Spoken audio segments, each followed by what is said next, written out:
بسم اللہ الرحمن الرحیم۔ السلام علیکم ورحمۃ اللہ وبرکاتہ۔ والدین کے حقوق میں سے 11واں حق وہ یہ ہے کہ ماں باپ کے لیے برابر دعا کرتے رہنا۔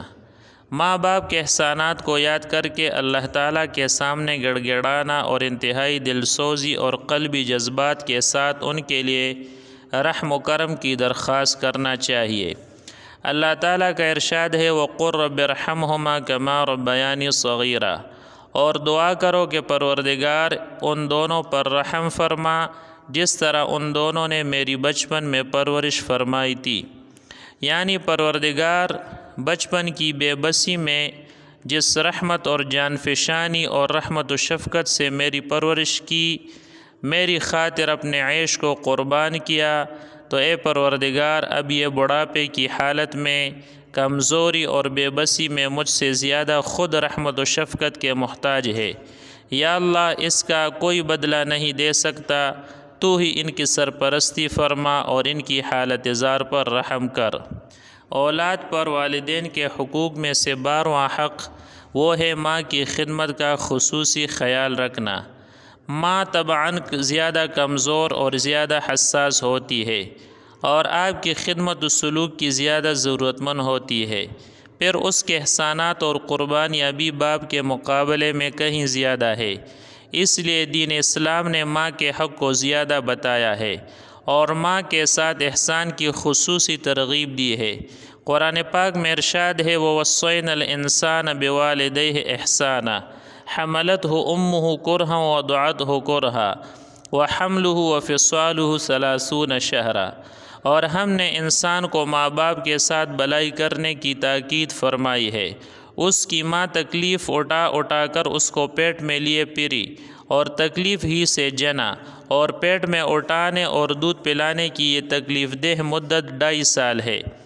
قرآن پاک نے ماں باپ دونوں کے ساتھ حسن سلوک کی تاکید کرتے ہوئے خصوصیت کے ساتھ ماں کے مسلسل دکھ اٹھانے اور تکلیف جھیلنے کا نقشہ بڑے ہی اثر انگیز انداز میں کھینچا ہے، اور نہایت خوبی کے ساتھ نفسیاتی انداز میں اس حقیقت کی طرف اشارہ کیا ہے کہ جانثار ماں باپ کے مقابلے میں تمہاری خدمت و سلوک کی زیادہ مستحق ماں ہے۔ اور پھر اس حقیقت کو اللہ کے رسول صلی اللہ علیہ وسلم نے بھی کھول کر بیان فرمایا ہے۔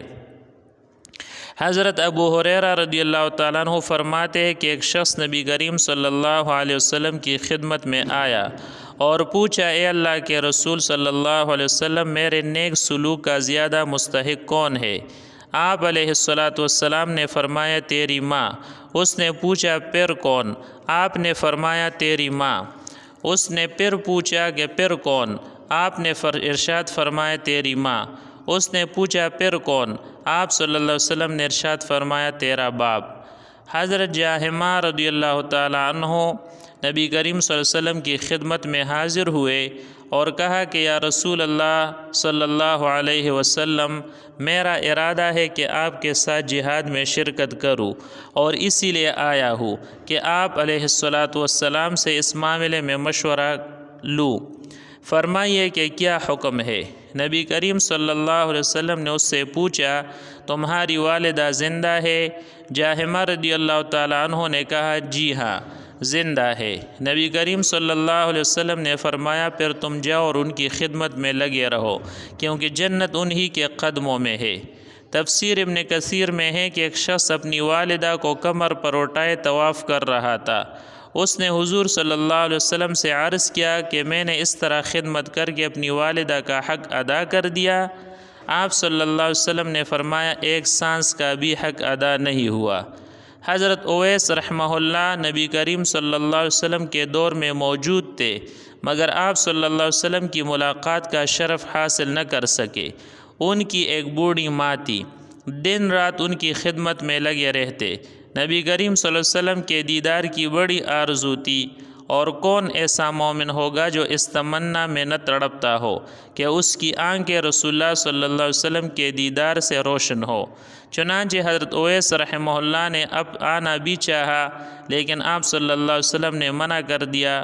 فرض حج کی بھی ان کے دل میں بہت تمنا تھی، لیکن جب تک ان کی والدہ زندہ رہیں ان کی تنہائی کے خوف سے حج نہیں کیا، اور ان کی وفات کے بعد ہی یہ آرزو پوری ہو سکی۔